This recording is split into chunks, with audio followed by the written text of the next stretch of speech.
Hola, buenas. Ahora vamos a ver lo que sería el teorema de Stokes, el cual es un teorema bastante útil aquí en lo que sería integral de superficies y de líneas. ¿Por qué? Porque el teorema de Stokes lo que hace es relacionar una integral de línea de una curva cerrada con una integral de superficie que también va a ser una superficie cerrada, ¿ya?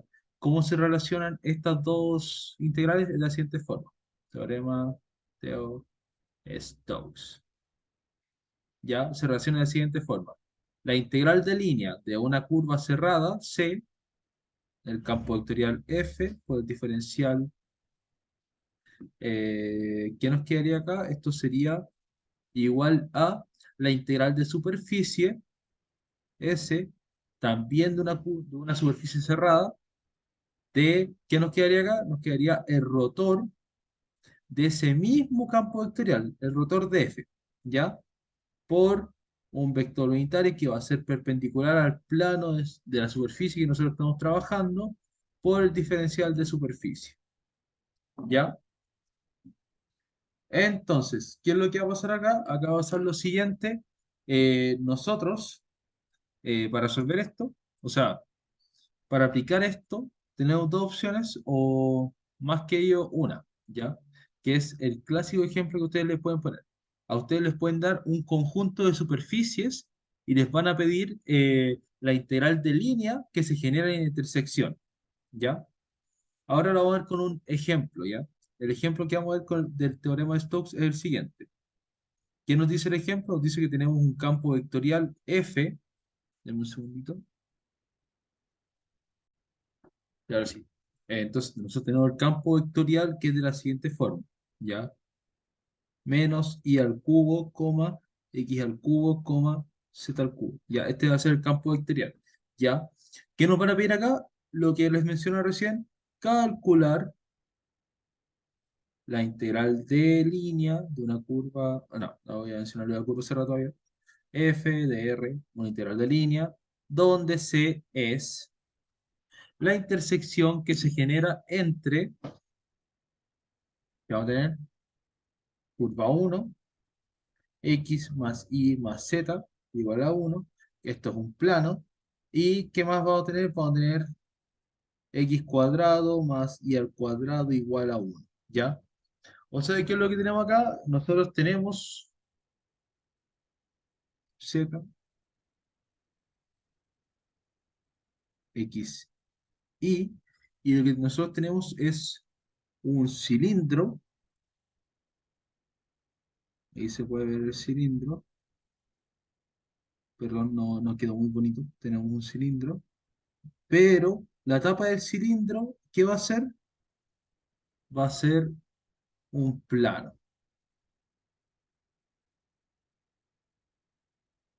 ¿ya? Y por lo tanto, la superficie o la curva que nosotros vamos a estar buscando es la siguiente, es la intersección entre estas dos curvas, o sea, va a ser una especie como de elipse inclinada, ¿ya? Eso va a ser más o menos la curva que nosotros estamos buscando, ¿ya? Así que bueno, ¿qué vamos a hacer?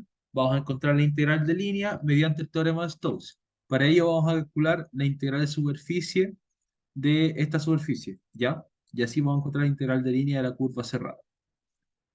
Ok, lo primero y lo que les recomiendo hacer siempre a un principio es calcular el rotor de F, ¿ya? El rotor de F es bien sencillo. Recuerden que el rotor se define como, el rotor de F, se define como el producto cruz entre nabla, cruz, F, ¿ya? Igual a I, J, K, ¿ya? Ya, recuerden, nabla es el vector de derivadas parciales, por lo tanto, esta primera fila va a ser de derivada con respecto a x, derivada con respecto a y, derivada con respecto a z, ¿ya? La segunda fila va a ser menos y al cubo, x al cubo, z al cubo, ¿ya? Si resolvemos este determinante es muy sencillo porque si ustedes tachan la primera columna, van a tener estas multiplicaciones cruzadas, ¿ya? Pero dentro de estas multiplicaciones cruzadas tenemos la derivada parcial de z con respecto a y, lo cual es cero. Y la derivada de x con respecto a z, lo cual también es cero. Así que esto nos iría quedando cero. Coma. Tapamos la columna j. Si tapamos la columna j nos quedaría la derivada parcial de x con respecto a z, o sea, cero, menos la derivada parcial de y al cubo con respecto a z, o sea, también cero. Y ya recién en esta tercera coordenada nos van a aparecer lo que sería nos aparecerían valores, ¿ya? Si tapamos la columna K, tendríamos la derivada parcial de x al cubo con respecto a x, o sea, 3x cuadrado, menos la derivada parcial de menos y al cubo con respecto a y, o sea, menos 3y al cuadrado. Menos con menos más, así que nos quedaría más 3y al cuadrado. Y esto sería el rotor de f. ¿Entendió? Entonces, ¿qué vamos a hacer ahora? Vamos a hacer lo siguiente. Ya vamos a ir armando nuestra integral. Recuerden, nos piden la integral de línea del campo vectorial f por el diferencial de la curva, que en este caso igual lo dije como S, pero debería ser un R, como por notación, para no confundirse, de la integral de superficie S del rotor, que en este caso el rotor ya sabemos que es 0, 0, 3x cuadrado más 3y al cuadrado. Producto punto con el vector unitario perpendicular al plano por el diferencial de superficie.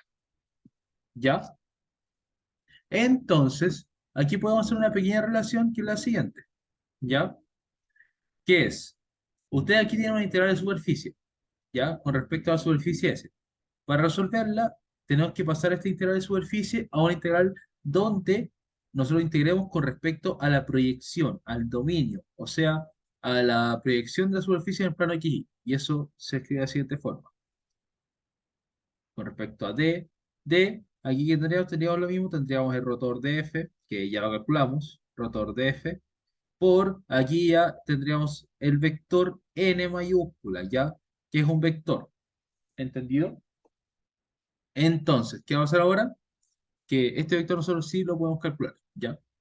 Y donde aquí ya no es diferencial de superficie, sino que es diferencial de área. ¿Entendido? Entonces, ¿qué es lo que vamos a hacer ahora?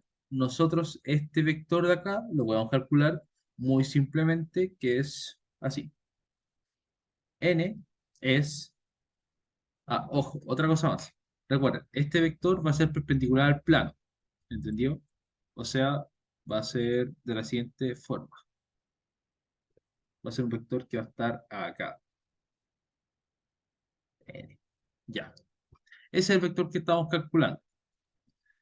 Es el vector superior. Entonces, ¿qué vamos a tener acá? Nosotros vamos a tener que este vector va a ser eh, la derivada, o sea, el vector gradiente por el plano, pero recuerden que siempre que ustedes ponen esto, el plano tiene que estar igualado a cero, o sea, va a ser x más y más z menos uno partido en exactamente lo mismo, pero dentro de un módulo, ¿ya? X más y más z menos uno. ¿Qué nos entregaría esto? Si nosotros derivamos esto con respecto a x, nos quedaría uno, coma. Si se deriva el vector con respecto a y, se tendría uno. Y aquí vamos a tener la multiplicación de la derivada con respecto a z de esto. O sea, va a ser también ya. Aquí abajo en el mismo producto punto, por lo tanto, ¿qué vamos a tener? Vamos a tener lo siguiente. Vamos a tener el módulo de 1,1,1. ¿Ya? Y esto aquí va a ser igual, esto va a ser igual a, esta parte de aquí abajo es uno, por lo tanto aquí el vector normal a la superficie va a ser 1,1,1. ¿Ya? Entonces, ya que tenemos los dos vectores, ya podemos empezar a calcular la integral de superficie, ¿ya? Recuerden, la integral de superficie está dada por esta relación de acá, por lo tanto vamos a tener que integral de superficie con respecto al dominio D del rotor va a ser 0, 0, 3x cuadrado más 3y al cuadrado. Producto punto, 1, 1, 1. ¿Ya?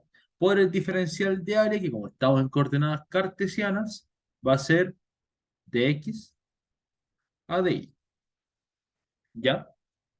Si nosotros resolvemos aquí el producto punto, ¿qué nos va a entregar? Nos va a entregar un escalar, y ese escalar va a ser, que vamos a tener acá, va a ser t. Por si acaso, aquí creo que mencioné mal esto. Esto no sería un producto punto, sino que sería un producto simplemente un vector por una constante, por así decir, ¿ya? Que nos entregaría un mismo vector pero multiplicado por una constante cualquiera, ¿ya? ¿Qué nos entregaría esto? Esto nos entregaría 0 por 1, 0, 0 por 1, 0. 1 por todo esto nos quedaría 3x cuadrado más 3y al cuadrado, de x a de y, ¿ya? Ahora analicemos lo que pasa con la región D. La región D, ¿qué corresponde? Es la proyección en el plano XY. Si nosotros vemos nuestra curva en el plano XY, ¿qué es lo que vamos a ver? Vamos a ver solamente la base de nuestro cilindro, o sea que va a ser simplemente una circunferencia centrada en el origen, de radio 1. Si tiene radio 1, significa que si yo lanzo una flecha por acá, lo primero que va a tocar el radio va a ser 0 y lo último va a ser 1. Por lo tanto, los límites de integración van a estar dados entre 0, R y 1. ¿Ya? Como la circunferencia da la vuelta completa, los límites de integración 0, teta hasta 2pi. Así simplemente. Ojo, aquí hicimos un cambio de variable a coordenadas polares, ¿ya? Por lo tanto, si hicimos un cambio de variable, nuestra integral debería ir acompañada de un jacobiano. Nos quedaría la integral de 0 hasta 2pi, de 0 hasta 1, 3. Ojo, aquí ¿qué sería ahora? Sería r cuadrado, coseno cuadrado, aquí sería r cuadrado, seno cuadrado, si factorizamos nos quedaría r cuadrado por el r del jacobiano, y aquí esto sería dr de teta. Integral desde 0 a 2pi, desde 0 a 1, 3 r al cubo dr de teta. ¿Ya? Si resolvemos esto simplemente, aquí no hay mucha complicación con resolver con esta integral. ¿Qué nos quedaría? Nos quedaría simplemente la integral desde 0 a 2pi de, aquí nos quedaría 3r a la cuarta partido 4 entre 1 y 0 por diferencial de teta. ¿Ya? Entonces, ¿qué es lo que aparece acá? Aquí nos aparece lo siguiente, nos aparecería integral de 0 a 2pi, 3 cuartos por 3 cuartos de teta, y esto nos quedaría 3 cuartos por 2pi, lo cual implicaría que la integral de línea de la curva cerrada de f con el diferencial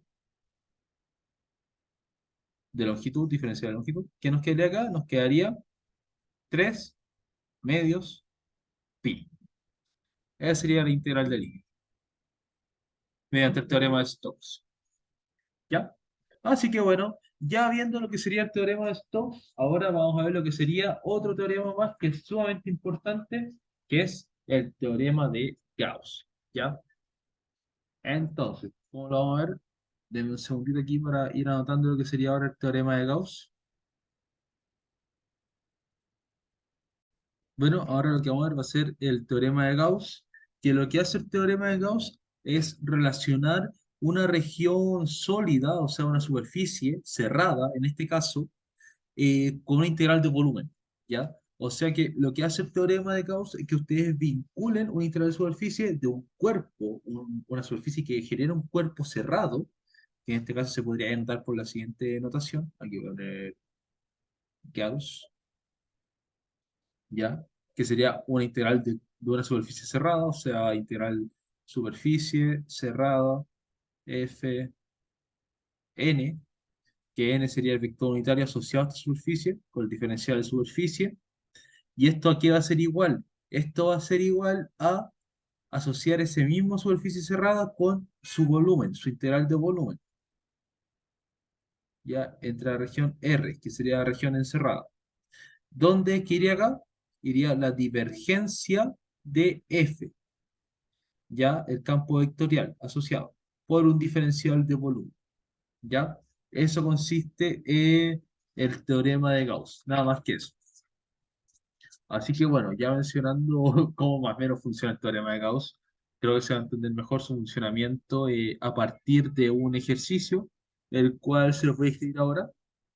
¿Qué consiste el ejercicio? El ejercicio es el siguiente, ejercicio que es, considere un campo vectorial f, x, y, z igual a x menos y más x, z. Este es el campo vectorial, ¿ya? ¿Y cuál es la región? ¿Cuál es la superficie? Tenemos superficie uno que es eh, porción de cilindro, porción de cilindro, de ecuación, lo voy a anotar aquí en paréntesis, x cuadrado más y cuadrado igual a 2 dentro de eh, x cuadrado más y cuadrado más z cuadrado igual a 4 que sería una esfera de radio 2, ¿ya? Esta es la primera superficie, ¿ya? ¿Ok? Entonces, ¿qué tendríamos acá? La segunda superficie es la porción de la esfera, es la misma esfera por si acaso, la misma de acá, ¿ya? Fuera del cilindro, ¿ya? Y la región omega, que es la unión entre ambas superficies. O se podría decir, sí, la región entre ambas superficies. Lo voy a dar así. S1, unión, S2. ¿Ya? Dibujemos un poquito la superficie para que se entienda qué estamos hablando, ¿ya? Lo que nosotros estamos hablando es esto acá, ¿ya? Nosotros tenemos, lo voy a ver desde el plano ZI, ¿ya? Para que se vea un poquito mejor. En 3D no me va a salir. ZI. Lo que vamos a ver es lo siguiente, es esto. Nosotros tenemos una esfera de radio 2 que es la x cuadrado más y al cuadrado más z cuadrado igual a 4, ¿ya? Y tenemos un cilindro de radio raíz de 2 que también está centrado en el origen, está acá. Aquí estaría el cilindro,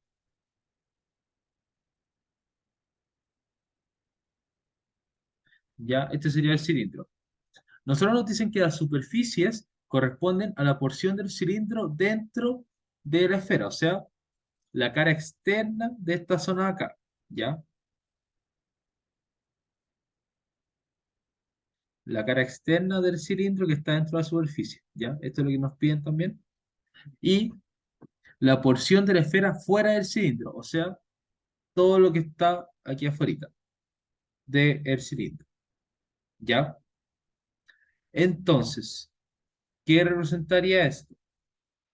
¿Cuál sería la unión? O sea, el dominio phi. El dominio phi sería toda la esfera, recuerden, pero sin el cilindro. Porque recuerden, nos dicen que solamente tomamos la porción del cilindro dentro de la esfera, ¿ya? Pero no por eso vamos a tomar todo el cilindro, sino que vamos a tomar solamente la superficie del cilindro dentro de la esfera, ¿ya? Por lo tanto, ¿qué es lo que vamos a tener acá? Ah, no, ojo, aquí me equivoqué, esto no sería la unión, esto sería la intersección, ya. Ahí sí. Entonces, ¿qué es lo que sería esto? Sería una especie de esfera con un hoyo, ¿ya?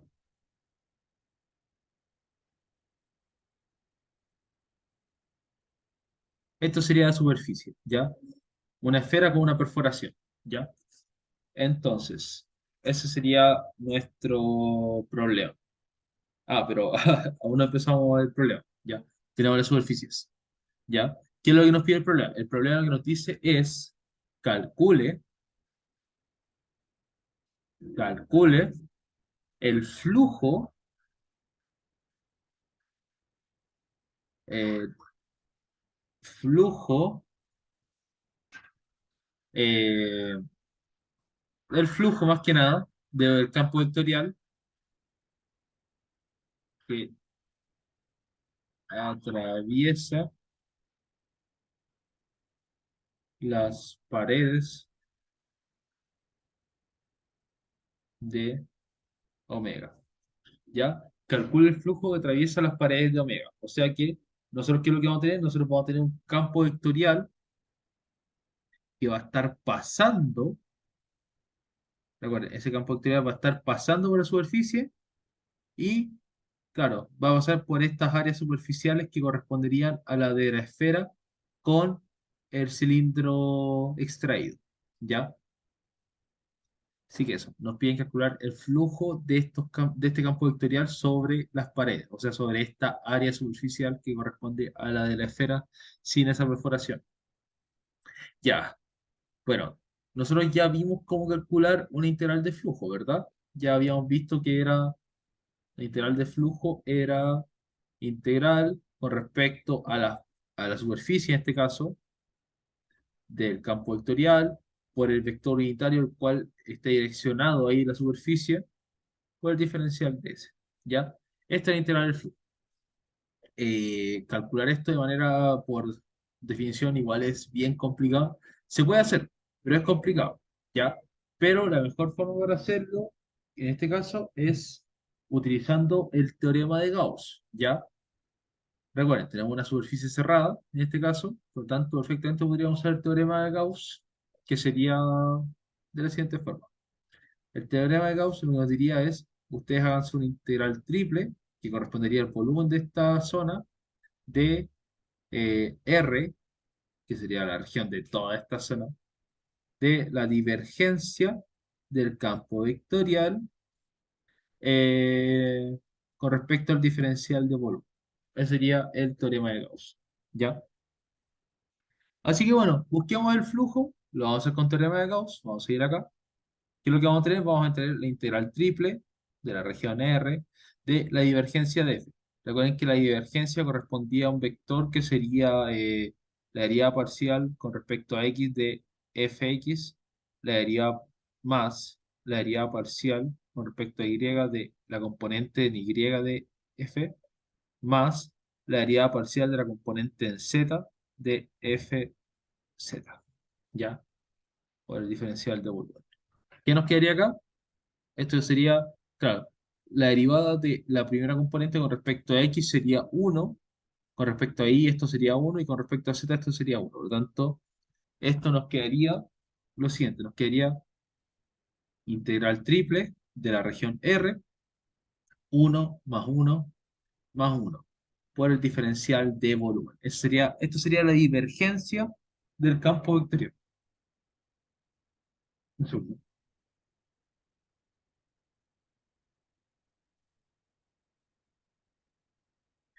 Ya, ahora sí. Esto aquí va a ser igual a integral triple 3 diferencial de volumen. ¿Ya? Y bueno, lo que sigue ahora es bien sencillo, es determinar cuál es este R, cuál es esta región de integración, ¿ya? El cual no es sencillo, pero no es imposible, ¿ya? Para ello tenemos que analizar lo que pasa aquí con nuestra figurita.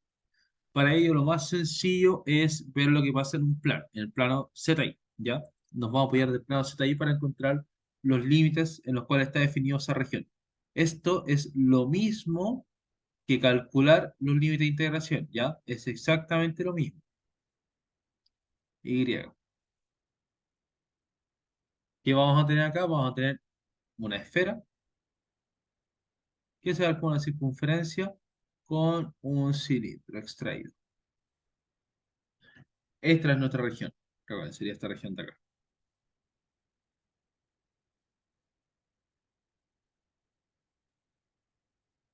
¿Ya? ¿Cómo lo hacemos?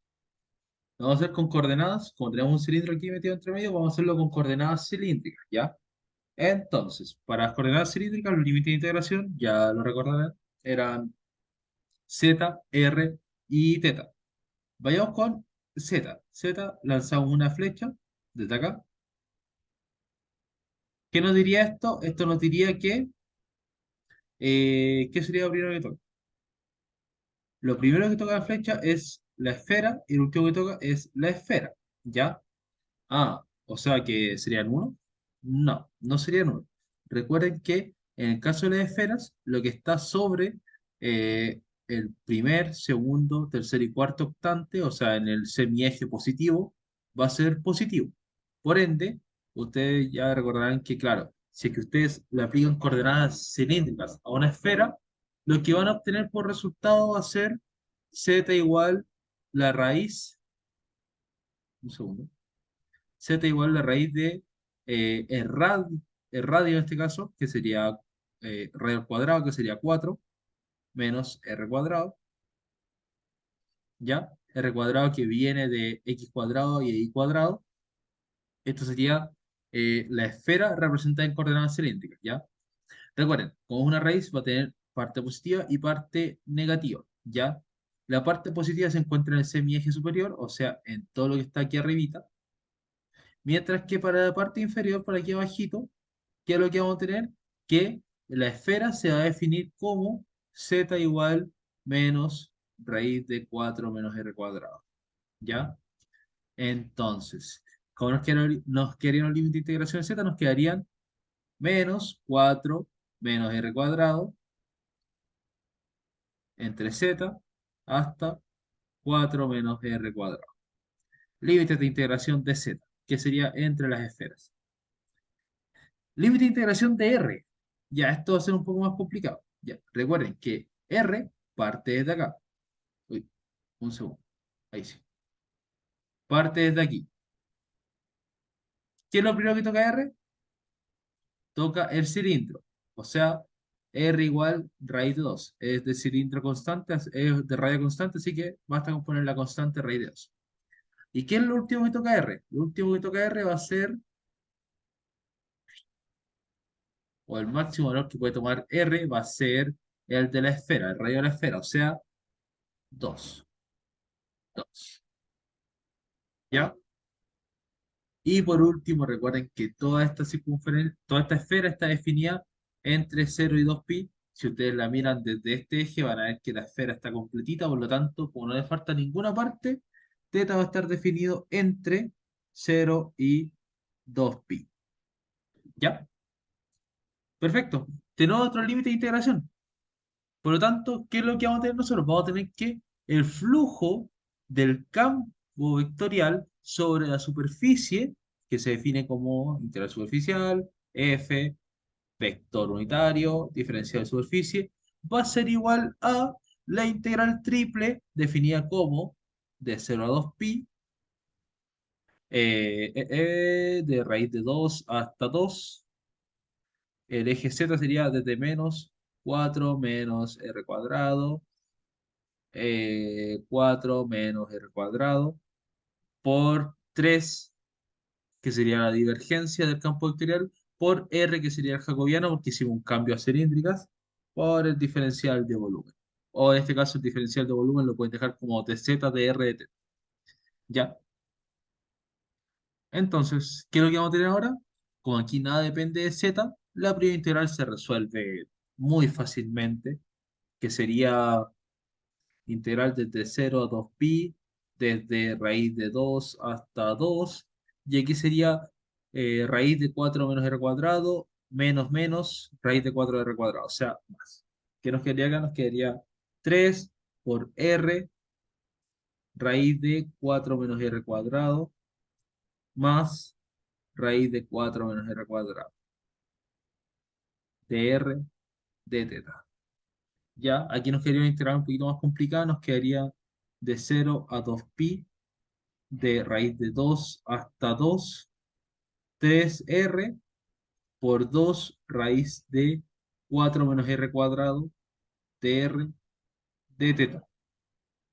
¿Ya? ¿Qué es lo que vamos a hacer ahora? Vamos a sacar las constantes hacia afuera, o sea, ese 6 de acá este 3 por 2 que está molestando, lo sacamos fuera de integral, nos quedaría 6 integral doble, una es de 0 hasta 2pi y la otra es de raíz de 2 hasta 2.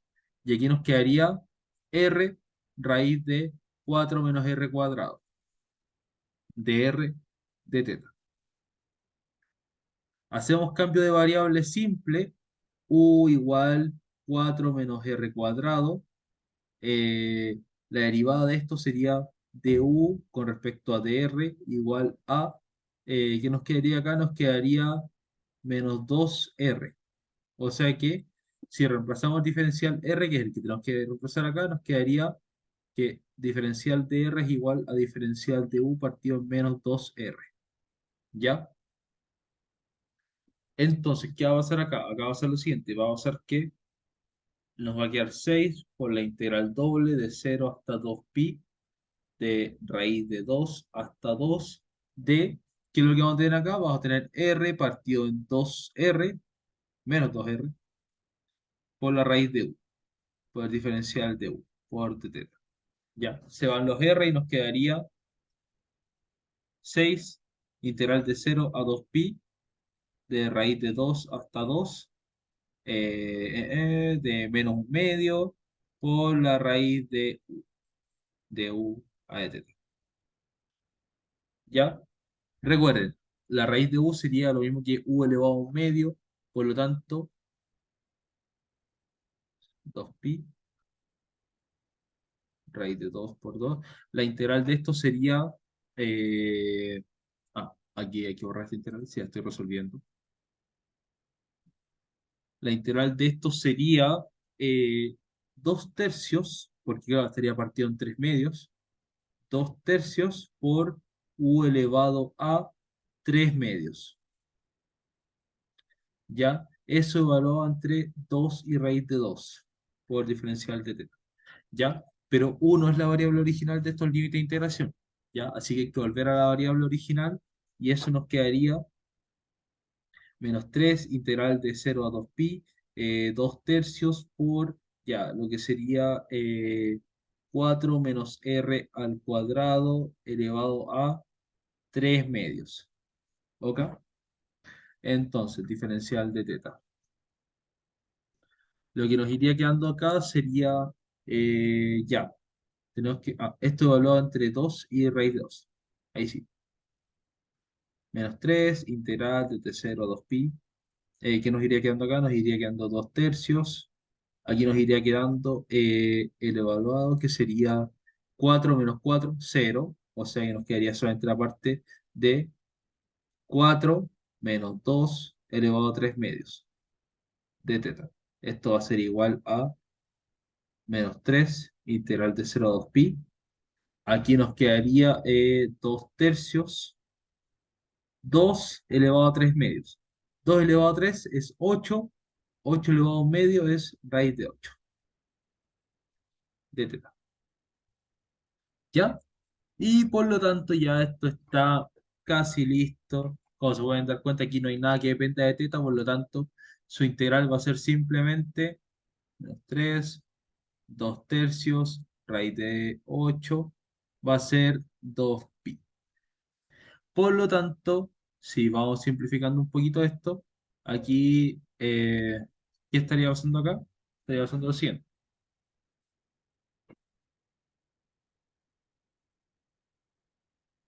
Ya, aquí me comió un signo, por lo que estoy viendo. Sí, me comió un signo. Aquí al evaluar los dos términos, nos quedamos con la primera parte, se nos hace cero, pero la segunda parte no se hace cero, nos quedaría 4 menos 2, pero eso va con el signo negativo, ¿ya? Porque es esta zona de acá, este límite de acá, evaluado, menos este límite de acá, evaluado. Por lo tanto, aquí va un signo negativo, ¿ya? El cual también va a estar acá. Y con eso se elimina este signo negativo. Recuerden que, como es una integral de volumen, no puede dar negativo, ¿ya? Tiene que ser siempre positivo. Entonces, ¿qué va a pasar acá? Acá va a ser lo siguiente, que se eliminan los tres y nos quedaría que el resultado de la integral de volumen es 4pi raíz de 8. Listo. Y por ende, gracias al teorema de Gauss, nosotros demostramos que el flujo de un campo vectorial en la dirección n unitaria del diferencial de superficie, o en palabras simples, el flujo del campo vectorial sobre nuestra superficie es igual a 4pi raíz de 8. Eso. Y ese sería el teorema de Gauss.